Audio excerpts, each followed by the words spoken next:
E aí, Titão, como é que vão os estudos? Ah, tá indo muito bem. Aliás, eu e o Caio vamos nos encontrar hoje à tarde para estudar.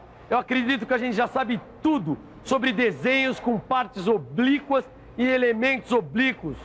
Tudo? Tem certeza? Ah, nós estamos estudando de verdade, não é mesmo?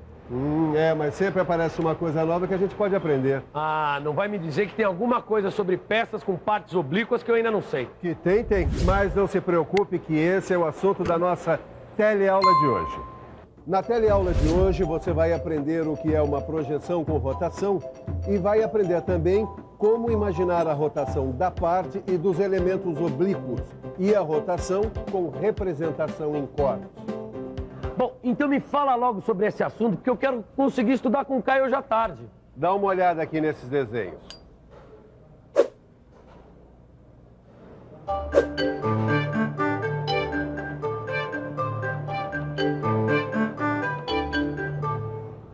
Bom, o que eu notei que são peças com superfícies oblíquas. Exatamente. Mas essas peças têm uma característica que permite um tipo especial de projeção ortográfica. Veja se você e o Caio descobrem, tá? Mas eu vou dar uma dica.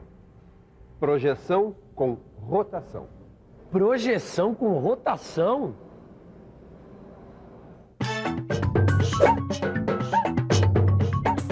Rotação é um movimento giratório. É um giro em torno de um eixo. Ah, isso mesmo. Um giro em torno do eixo. Isso é muito importante para entender o que é projeção com rotação. Mas, Ângela, antes de começar, é bom lembrar que o nosso amigo aí já sabe como fazer a projeção de peças com uma ou mais faces oblíquas. É verdade. Você já sabe como usar o recurso das vistas auxiliares para representar peças com faces oblíquas.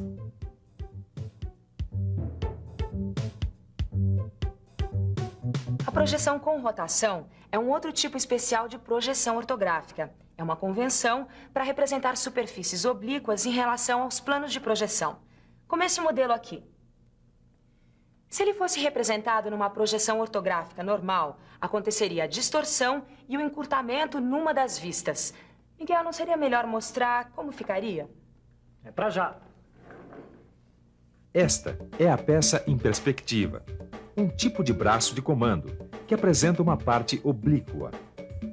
Observe agora a projeção ortográfica da peça em dois planos de projeção. Note que na vista superior, a parte oblíqua aparece encurtada e o diâmetro da parte cilíndrica e o furo aparecem deformados. Mas para enxergar melhor essas deformações, veja a projeção ortográfica nos planos rebatidos. Observe que o segmento AB, que determina a distância entre dois furos da peça, é maior na vista frontal do que na vista superior. Isso ocorre porque na vista frontal, a parte oblíqua aparece representada em verdadeira grandeza. Na vista superior, a parte oblíqua aparece encurtada. O mesmo ocorre com o segmento CD, o diâmetro da parte cilíndrica, que na vista frontal é representado em verdadeira grandeza e na vista superior aparece menor que o seu tamanho real. Para que os segmentos AB e CD sejam representados em verdadeira grandeza também na vista superior, é necessário imaginar a rotação da parte oblíqua. Você quer ver? Veja novamente a peça com as projeções frontal e superior. E agora, imagine a rotação da parte oblíqua da peça. A rotação é imaginada de modo que a parte oblíqua fique sobre o eixo principal da peça e paralela ao plano de projeção, que nesse exemplo é o horizontal. Veja agora a parte oblíqua em rotação representada na vista superior. O que aconteceu? Após a rotação, a parte oblíqua passou a ser representada em verdadeira grandeza, também na vista superior. Olha a linha de centro que atravessa a parte oblíqua na vista frontal. Esta linha de centro facilita a rotação da parte oblíqua. Ô, Tito. Oi. É interessante essa história de projeção com o uso da rotação, né? Também é um bom modo de representar peças com superfícies oblíquas. É exatamente. É que nem aquela história do ovo de Colombo. Quando a gente descobre o segredo, fica muito mais fácil. Mas será que qualquer peça com superfície oblíqua pode ser representada numa projeção com rotação? Olha, aqui, ó, tá dizendo que não. Dá uma olhada, ó. Apenas as peças com partes oblíquas associadas a um eixo de rotação é que podem ser representadas com rotação de parte da peça. Claro, a face oblíqua tem que estar associada ao eixo de rotação. Agora acho que eu entendi. Ah, entendeu mesmo? Então dê uma olhada nesses dois desenhos aqui e me diga qual das duas peças pode ser representada em projeção com rotação. Vamos pensar um pouco? Qual dessas duas peças, a A ou a B, deve ser representada em projeção com rotação? Deixa eu ver. Bom, as duas peças têm superfícies oblíquas. Acho que as duas poderiam ser representadas em projeção com rotação. Não, espera um pouco. Pensando bem, agora eu estou notando que a peça A, embora tenha uma face oblíqua, esta face não está associada a um eixo de rotação. Então, para representar, é mais indicado recorrer a uma vista auxiliar. Agora a peça B... a peça B tem uma parte oblíqua que pode sofrer um giro até ficar paralela ao plano de projeção. Dá até para imaginar como ficaria a vista ortográfica. É isso mesmo. Na projeção ortográfica, seriam representadas a vista frontal e a vista superior. A vista onde se imaginou a rotação da parte oblíqua é a vista frontal. E a vista onde a parte oblíqua aparece representada com rotação é a vista superior. Você reparou que agora, tanto na vista frontal quanto na vista superior, a parte oblíqua aparece representada em verdadeira grandeza? Então a resposta é B. A peça que deve ser representada em projeção com rotação é B. Você lembra da omissão de corte? Naquela teleaula que falava sobre omissão de corte, você ficou sabendo que alguns elementos da peça, como nervuras, orelhas, braços e dentes de engrenagens, devem ser representados sem achuras quando esses elementos são atingidos por um corte longitudinal. Agora, quando esses elementos aparecem numa peça em quantidade ímpar ou em disposição assimétrica, convencionou-se representá-los por rotação. Sabe por quê?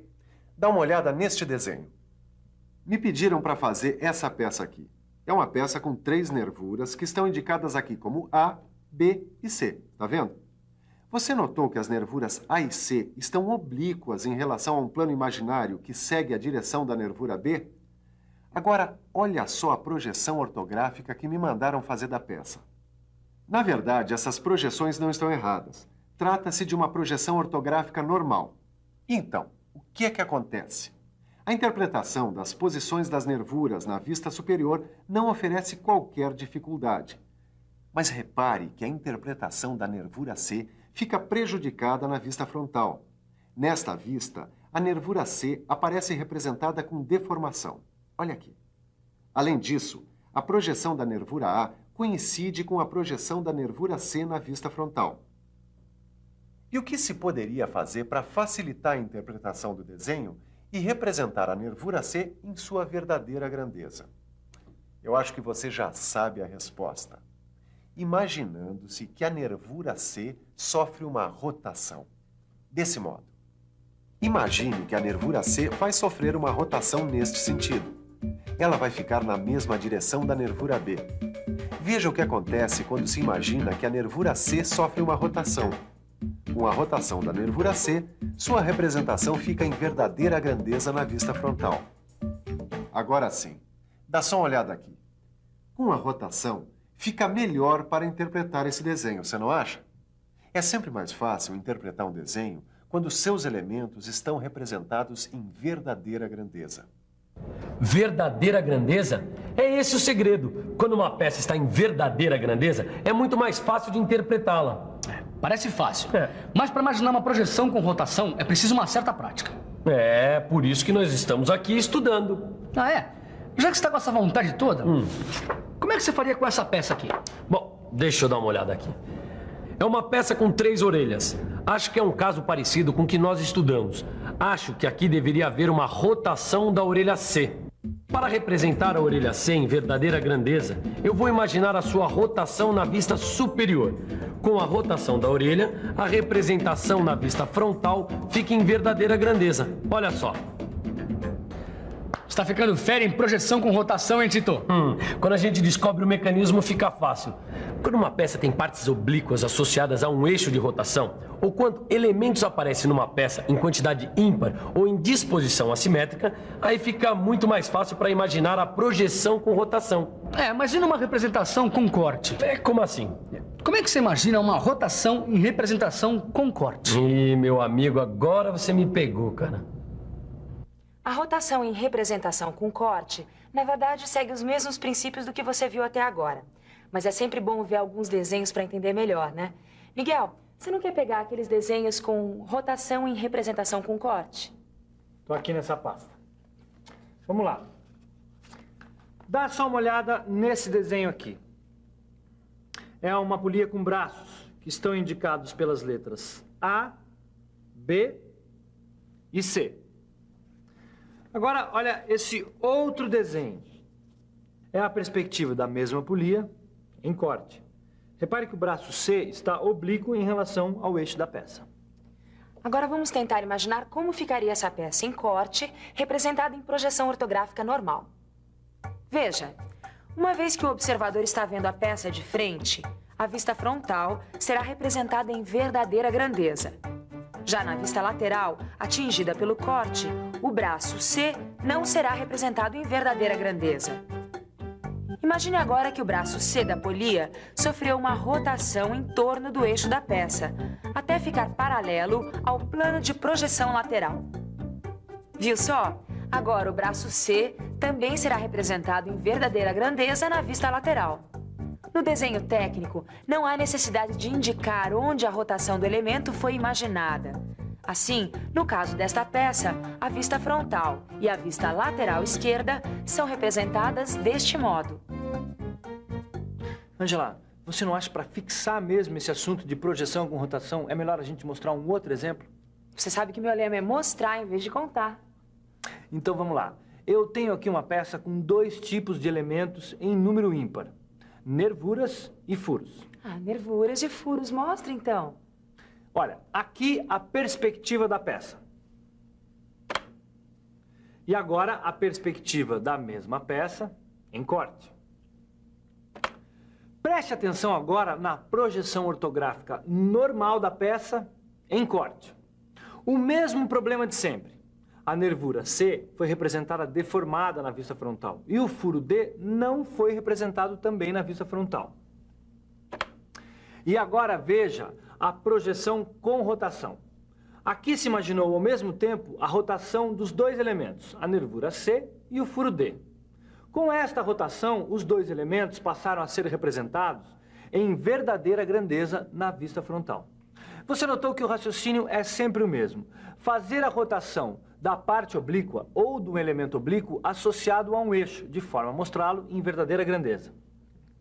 E aí, tem mais algum tipo de projeção para a gente mostrar? Bom, mostrar é bom, mas por hoje chega de projeção, né? Tá na hora de uma boa revisão.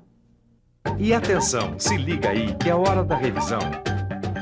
Na teleaula de hoje, você aprendeu que certas peças que têm superfícies oblíquas em relação aos planos de projeção, por convenção são representadas por meio de um tipo especial de projeção ortográfica, a projeção com rotação. Viu que esse tipo de projeção só pode ser representado em peças com partes oblíquas associadas a um eixo de rotação. Viu também como imaginar a rotação de elementos oblíquos quando eles aparecem numa peça em quantidade ímpar ou em disposição assimétrica. Finalmente, viu como imaginar a rotação em representação com corte. O Caio e o Tito aprenderam realmente como imaginar uma projeção com rotação. Eles estão estudando muito, com afinco, com determinação. Bem, é assim mesmo quando a gente se interessa por um assunto. A gente aprende mais depressa. Eu acho que você devia fazer a mesma coisa. Pegar o seu livro, estudar bastante, fazer todos os exercícios que estão lá. Projete para você mesmo um belo futuro.